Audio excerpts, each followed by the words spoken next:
আন্দোলন করে তাদেরকে ক্লাসে ফিরিয়ে দেওয়ার জন্য, না হয় অভিভাবক শিক্ষার্থী সহ দুর্বার আন্দোলন করে তুলব, এদেশের শিক্ষা ব্যবস্থাকে অচল করে তুলব ইনশাল্লাহ।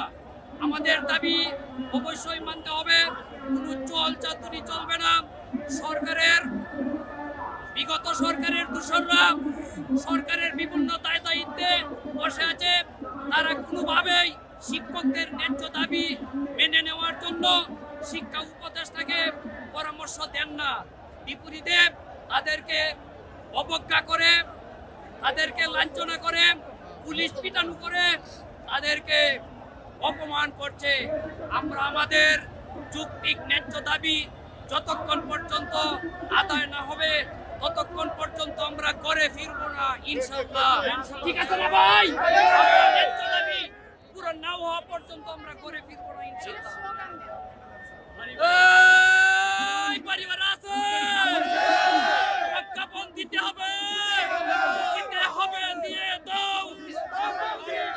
20% বাড়ি বাড়া, দিয়ে দাও 20% বাড়ি বাড়া, 20% বাড়ি বাড়া, দিতে হবে।